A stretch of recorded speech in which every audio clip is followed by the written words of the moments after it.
স্বাগতম প্রেমানুভূতিতে। এখানে প্রতিটি গল্পে লুকিয়ে থাকে ভালোবাসা, অনুভূতি, সম্পর্কের টানাপোড়েন আর জীবনের না বলা কিছু কথা। যদি গল্প ভালোবাসেন তাহলে শেষ পর্যন্ত আমাদের সঙ্গেই থাকুন। চলুন শুরু করা যাক আজকের গল্প।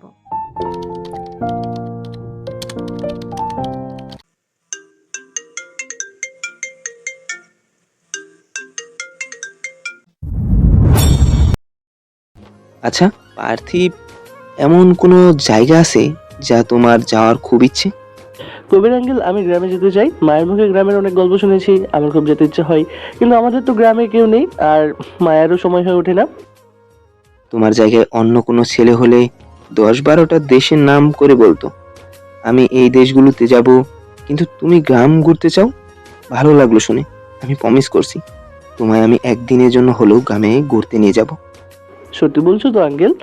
একদম সত্যি। আমি যখন বড় হবো আঙ্কেল, তখন মায়ের যে জায়গাগুলোতে যাওয়ার ইচ্ছা আছে, আমি সেসব জায়গাগুলো মাকে ঘুরিয়ে নিয়ে আসবো। মাকে কখনো একা ফিল করতে দেবো না। আমাকে তোমাদের সাথে নিয়ে যাবে? তুমি যাবে আমাদের সাথে? আচ্ছা, নিয়ে যাবো তোমাকে। আমি তোমাকে কিছু দেখাতে চাই।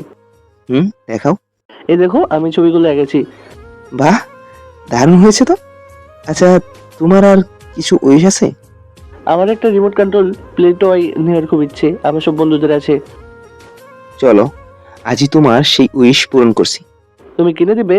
না থাক, মা বকবে। মা জানতে পারবে না, তুমি ওটা লুকিয়ে রাখবে। টই কেনার পর দুজনে মিলে আরো কিছুক্ষণ সময় কাটালো। কবিরের খেয়াল হলো সে পিতাকে পাওয়ার জন্য পার্থিবের সাথে বন্ধুত্ব করেনি। সে পার্থিবের মধ্যে নিজের শৈশবকে দেখতে পাচ্ছে। পার্থিব যেমন ওর বাবাকে হারিয়েছে, সেও তো ছোটবেলায় মাকে হারিয়েছে। এটা ঠিক যে মালিনী দেবী সৎ মা হলো তাকে এত আপন করে নিয়েছে, ভালোবেসেছে। কাবরি তো পার্থিবকে খুব ভালোবাসে, কাবরি তো পারবে ওর বাবা হয়ে উঠতে। কি হলো আঙ্কেল, কি ভাবছো? তুমি অফিসে যাবে না? অফিসে এখন তোমার মা আছে, সব কাজ সামলে নেবে। আর আমার ভাইও আছে। আমি এখন তোমার সাথে আড্ডা দিই। তুমি যে রোজ আমার সাথে দেখা করতে আসো, আমার ভালো লাগে। আমি আসবো রোজ। পরের দিন অফিসে পৃথা রেগে ঢুকলো। কিছুক্ষণ পর কাবির কেবিনে গিয়ে বলল, স্যার, আপনার সাথে আমার একটু দরকার আছে। কেবিনে উপস্থিত ছিল রণবীর। চুপচাপ সে বেরিয়ে গেল, কিন্তু মনে একটা ভয় কাজ করছিল। পৃথা কোনোভাবে কিছু জানতে পারেনি তো? দাদার সাথে এ ব্যাপারে কথা বলার কোনো সুযোগ হচ্ছে না। হ্যাঁ পিতা, বলুন। আপনার কাছে আমার একটা রিকোয়েস্ট আছে। আপনি প্লিজ আমার ছেলেকে কোনো কিছু গিফট দেবেন না। আমি কোনো গিফট দেইনি, ওর সাথে আমার বন্ধুত্ব হয়েছে, তাই সেজন্য ভালোবেসে কিনে দিয়েছি। ভালোবেসে পাশে থাকলেই হবে, তার জন্য কোনো গিফটের দরকার নেই।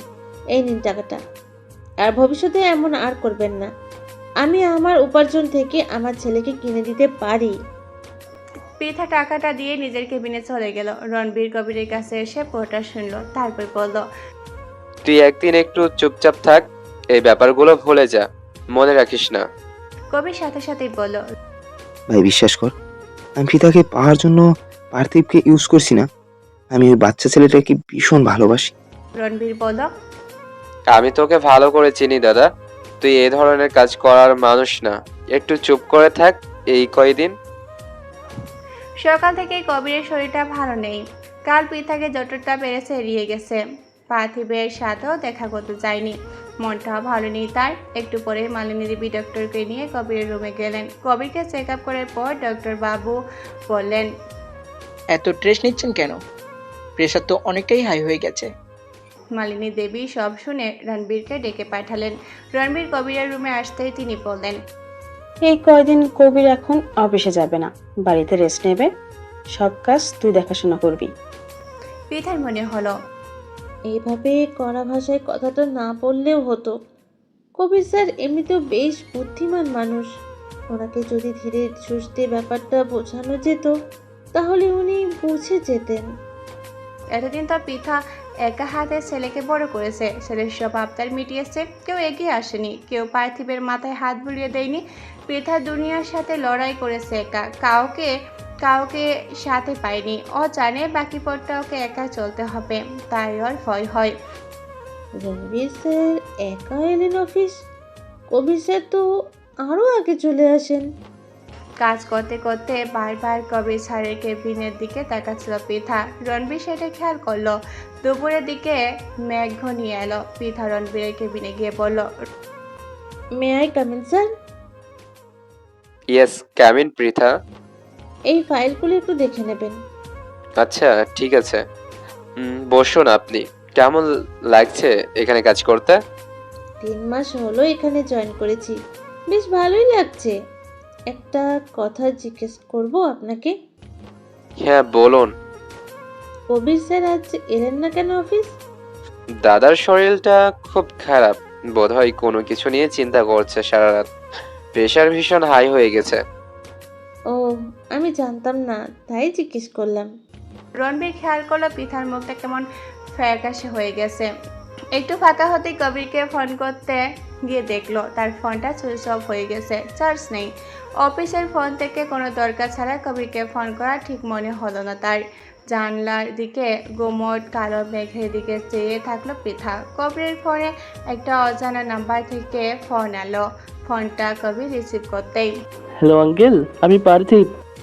হ্যাঁ বলো, কি হয়েছে? আঙ্কেল, মায়ের ফোনটা সুইচ অফ বলছে। আমার স্কুল তাড়াতাড়ি ছুটি হয়ে গেছে, কিন্তু আমার বাইরে ভীষণ মেঘ করেছে। আমার ভয় লাগছে। তুমি কোথায় আছো? আমি স্কুলে আছি, সময় বাড়ি চলে গেছে। ওখানেই থাকো, আমি এক্ষুনি যাচ্ছি। হন্তদন্ত হয়ে বেরিয়ে গেল কবির। তার মাথায় এখন একটা চিন্তা, সেটা শুধু পার্থিবকে নিয়ে। স্কুলে গিয়ে নিজের পরিচয় দিয়ে পার্থিবকে নিয়ে বাড়ি গেল। পার্থিবের কাছে বাড়ির একটা চাবি আছে। পার্থিব মেয়ে গেলে ভীষণ ভয় পায়, তাই ধীরে ধীরে বলল, মা না আসা অব্দি তুমি এখানে থাকবে আঙ্কেল? আমার খুব ভয় হচ্ছে। ভয় কিসের? আমি তো আছি, আমি কোথাও যাব না তোমাকে ছেড়ে।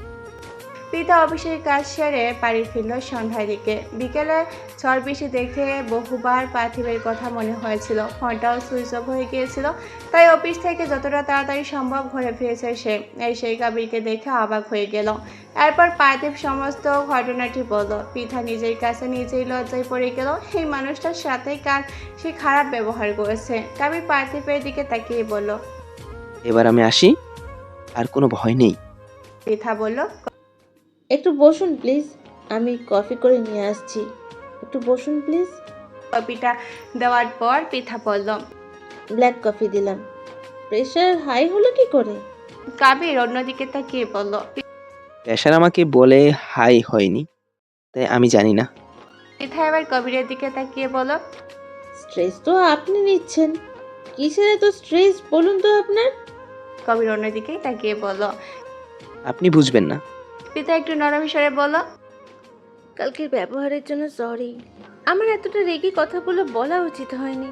কি করব বলুন তো, আমাদের কেউ নেই, আমরা একে অপরকে আঁকড়ে ধরে বেঁচে আছি, তাই ভয় লাগে। প্লিজ ক্ষমা করে দিন, আমি আমার ব্যবহারের জন্য অনুতপ্ত। কবির এবার পিতার দিকে তাকালো, তারপর নরম স্বরে বলল। একটা শর্তে ক্ষমা করতে পারি। পিতা অবাক হয়ে বলল। কি শর্ত? আমার আর পার্থিবের বন্ধুত্বের মাঝে আপনি ঢুকবেন না। তিনজনে হ হ করে হেসে উঠল। কবির চলে যেতে পিতা বলল। জানো মা, কবির আঙ্কেল খুব ভালো। আমি আঙ্কেলকে আমার সব আঁকা ছবিগুলো দেখিয়েছি। কেটে গেল আরো কয়টা মাস।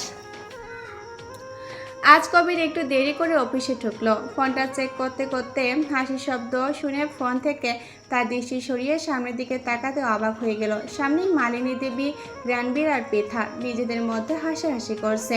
কবিরের মনে হলো কি সুন্দর যেন একটা মুহূর্ত। সামনে তার প্রিয় মানুষগুলো, শুধু পার্থিব নেই এখানে, ও থাকলে ফ্যামিলি কমপ্লিট। হঠাৎ মনটা কেমন যেন করে উঠল কবিরের।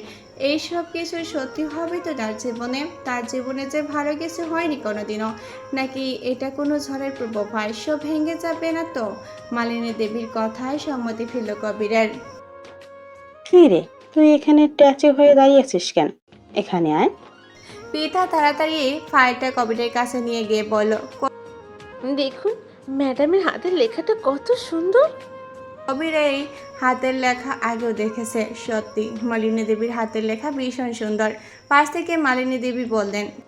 পৃথা, আমি তোমায় আমাকে কি বলে ডাকতে বলেছিলাম? পিতার সাথে সাথে কান ধরে বলল। সরি আন্টি, আর ম্যাডাম বলবো না। পিতা রণবীর কাজের ব্যাপারে কথা বলতে লাগলো। মালিনী দেবী কবিরের কাছে এসে বলল। আমার বৌমাকে আমি দেখে নিলাম, আমার পছন্দ হয়েছে। এবার বাকি কথা তুই শুরু করবি নাকি আমি? কবির সাথে সাথেই বলল।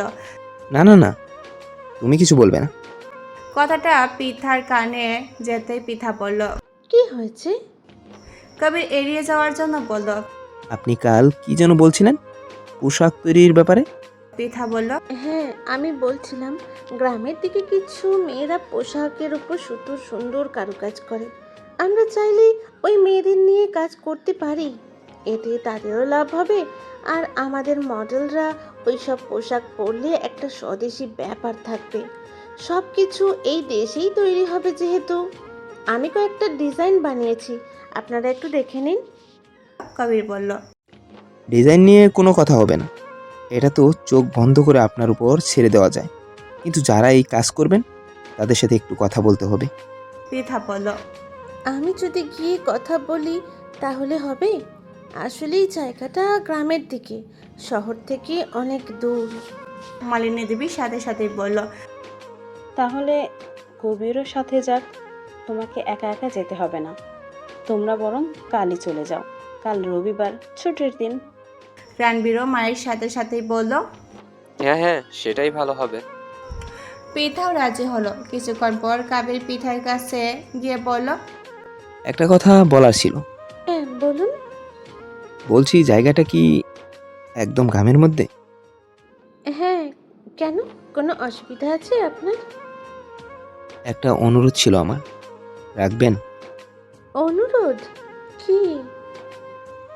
পার্থিবকেও আমাদের সাথে নিয়ে যাব, কাল তো রবিবার, ও ছুটি। আচ্ছা বেশ।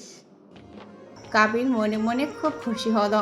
পার্থিবকে প্রমিস করছিল তাকে গ্রামে ঘুরতে নিয়ে যাবে, সেটা সত্যি হতে চলেছে কাল।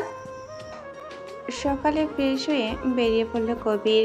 গন্তব্য পৃথার বাড়ি। ওখান থেকে পৃথা আর পার্থিবকে নিয়ে গ্রামের উদ্দেশ্যে বেরিয়ে পড়বে। সকালবেলায় মালিনী দেবী একবার ডেকে পাঠালেন কবিরকে। কবির তার কাছে যেতেই তিনি বলল। তুই তো আগে বলিসনি পৃথার একটা ছেলে আছে। তাতে কি হয়েছে মা? ওর হাজবেন্ড মারা গেছেন 7 বছর আগে, একা হাতে ছেলেকে বড় করছে। তুমি যখন বাবাকে বিয়ে করছিলে তার আগে নিশ্চয়ই বাবাকে জেনেছিলে, ভালোবেসেছিলে। তখন কি তুমি জানতে না বাবার বিয়ে হয়েছিল আগে, তার সন্তান আছে? আমাকে তো কোনো দিন মায়ের অভাব বুঝতে দাওনি। আমিও কি পারবো না তোমার মতো হতে? আমার এইটুকুই জানার ছিল তোর কাছে। আমি ভীষণ খুশি। যা আবার বেরিয়ে পড়, নয়তো দেরি হয়ে যাবে। ওখান থেকে সন্ধ্যা হয়ে গেল, থাকার কোনো একটা ব্যবস্থা করবি। রাতে বাড়ি ফিরতে হবে না, অন্ধকারে গাড়ি না চালানো ভালো। মায়ের কথাটা শুনে কবির যেন আবার অতীতের কাছে ধাক্কা খেল। রাতের অন্ধকার, অ্যাক্সিডেন্ট, সব কিছু আবার মনে পড়ে গেল। পরক্ষণে মনকে স্থির করে ভাবলো এইসব ভাবলে চলবে না। পৃথা আর পার্থিবের সাথে থাকবে, ওদের দায়িত্ব তারই। মাকে একবার জড়িয়ে ধরে আসছে বলে বেরিয়ে গেল। মালিনী দেবী ততক্ষণে দরজার দিকে তাকিয়ে থাকলেন। শোন দাদা, একটা মুহূর্ত মিস করবি না। যখনই সময় পাবি পিতার কাছে নিজের ফিলিংস শেয়ার করবি। হয়েছে হয়েছে, আর বেশি জ্ঞান দিতে হবে না।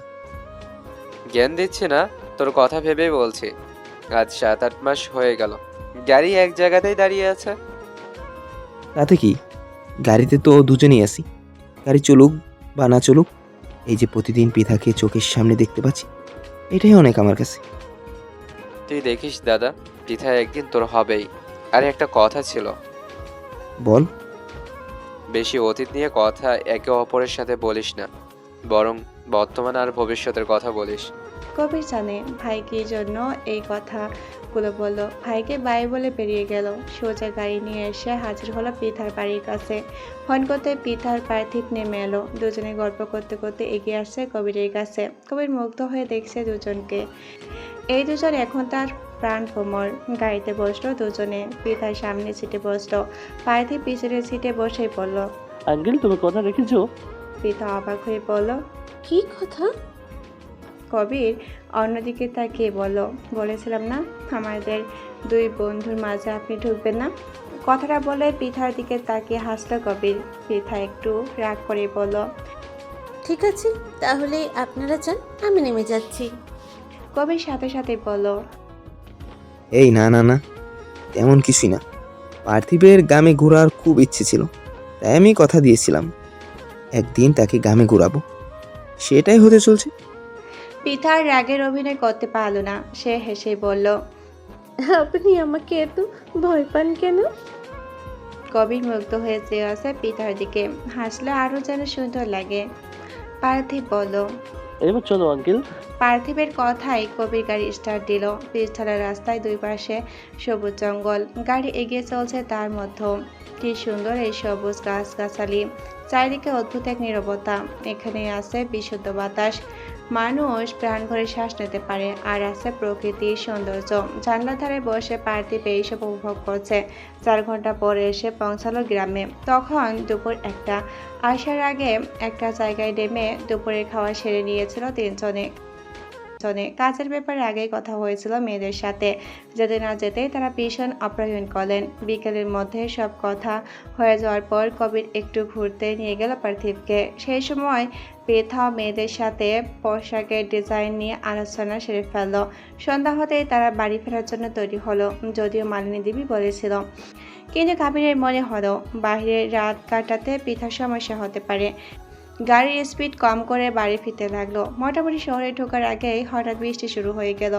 লোকালয়ের কাছে গাড়ি দাঁড় করে এলো। এত বৃষ্টি যে গাড়ি চালানো যাচ্ছিল না। পার্থিব গাড়ির ভিতরে ঘুমিয়ে পড়েছে। পৃথার দিকে তাকালো কবির। পৃথার মুখে কোনো ভয় বা অস্বস্তির ছাপ নেই। বৃষ্টি দেখে বরং সে খুশি। চারিদিকে নীরবতা, শুধু বৃষ্টির আওয়াজ আর ল্যাম্প পোস্টের আলোতে যেন চারিদিকে আরো মায়াবী লাগছে। পৃথা জানলার দিকে তাকিয়ে বলল, বৃষ্টিতে ভিজবেন? কবির তাকালো পিতার দিকে, যেন 16 বছরের অবাধ্য কিশোরী ফিরে এসেছে পিতার শরীরে। এই অসময়ে বৃষ্টিতে ভিজলে ঠান্ডা লেগে যাবে। ঠান্ডা তো লাগারই জন্য, চলুন ভিজি। আরে সত্যি বলছেন নাকি? ঠান্ডা লেগে যাবে তো। ঠিক আছে, আপনি বসুন, আমি একাই যাচ্ছি। কথাটা বলে গাড়ির দরজা খুলে বেরিয়ে গেল পৃথা। গাড়ির ভিতর থেকে কবির দেখছে পৃথাকে। কোথায় এখন সেই মেয়েটা যে দুনিয়ার সাথে লড়াই করেছে, এক হাতে ছেলেকে বড় করেছে? কোথায় সেই মেয়েটা যে এতদিন নিজের মনের দরজা জোর করে বন্ধ রেখেছিল, যাতে বসন্ত আবার প্রবেশ না করতে পারে? হাতগুলো মেলে বৃষ্টির জল মেখে নিচ্ছিল সারা শরীরে। এই বৃষ্টি যেন আশীর্বাদ স্বরূপ নেমে এসেছে। কবির পিছনে ফিরে দেখলো পার্থিব নিশ্চিন্তে ঘুমাচ্ছে। এসিটা একটু কমিয়ে গায়ে হালকা একটা চাদর ঢাকা দিয়ে দিল। তারপর গাড়ির দরজা খুলে বেরিয়ে এলো বৃষ্টিতে ভেজার জন্য। পিতার চোখ বন্ধ করে আছে। কবির কাছে গিয়ে বলল, পার্থিবকে ডেকে তার অবাধ্য মাকে দেখাবো। পিতা হাসলো, কবিরও হাসলো, আর ভিজছে দুধ। এত সুন্দর মুহূর্ত কবিরের জীবনে আগে কোনোদিনও আসেনি। কবির আর মনে বলল, জানেন, মৃত্যুর পর 7 মিনিট আমাদের ব্রেন সচল থাকে। ওই সময় শুনেছি মানুষ তার জীবনের মুহূর্তগুলো স্বপ্নের মতো করে দেখতে পায়। আমার মৃত্যুর পর ওই 7 মিনিটে আজকের এই মুহূর্তটা নিশ্চয়ই থাকবে, কারণ এত সুন্দর মুহূর্ত আমার জীবনে আগে কোনোদিন আসেনি। পিতা তাকিয়ে আছে কবিরের দিকে, কবিরও তাকিয়ে আছে পিতার দিকে। এভাবেই কিছুক্ষণ কেটে গেল। ধীরে ধীরে বৃষ্টির পরিমাণ কমতে লাগলো। পিতা এবার চোখ সরিয়ে নিয়ে পড়ল। চলুন এবার বাড়ি ফিরি। গাড়িতে গিয়ে বসলো দুজনে, আর কেউ কোনো কথা বলল না। পিতার বাড়ির কাছে এসে গাড়ি থামালো কবির। পিতা বলল, আর কোনোদিন মৃত্যুর কথা আমার সামনে বলবেন না। অনেক কিছু হারিয়েছি আমি, আর কিছু হারাতে চাই না। পিতা গাড়ি থেকে নেমে পিছনের সিটে গিয়ে পার্থিবকে ডেকে তুলো। পার্থিব ঘুমান্ত গলায় বলল, গুড নাইট আঙ্কেল। কবির পার্থিবকে ধরে বাড়ির গেট অবধি নিয়ে গিয়ে বাই বলে আবার গাড়িতে চাপলো। গাড়ি ব্যাক করে একটু যাওয়ার পর খেয়াল হলো পিতার কথাগুলো।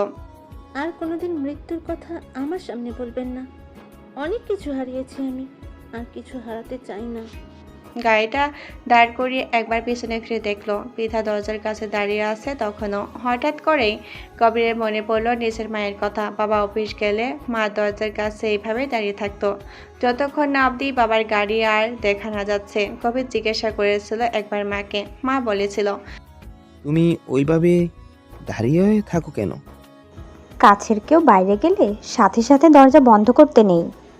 অনেকটা ভালো লাগার মুহূর্ত নিয়ে কবির ফিরেছে। হঠাৎ করে খেয়াল করলো তার 2 চোখ দিয়ে নোনতা জলের ধারা বইছে। তার জীবনে এর আগে এত ভালো কিছু কোনোদিনও ঘটেনি। আজ বলতে আর কোনো বাধা নেই, সেই সত্যি পিতাকে ভালোবাসে। কবির গাড়ি স্পিডে চালিয়ে নিয়ে যাচ্ছে। হঠাৎ উল্টো দিকে আসা একটা গাড়ি সজোরে ধাক্কা দিতে কবিরের গাড়ি গড়িয়ে একটা গভীর খাদে গিয়ে পড়ল। পৃথা চারিদিকে কবিরকে খুঁজছে, কোথাও পাচ্ছে না। চিৎকার করে যাচ্ছে পৃথা, কিন্তু কবির সাড়া দিচ্ছে না। গল্প শেষ নয়, শুধু আজকের মতো থামলো। পরের পর্বে আবার দেখা হবে। সঙ্গে থাকুন প্রেমানুভূতির।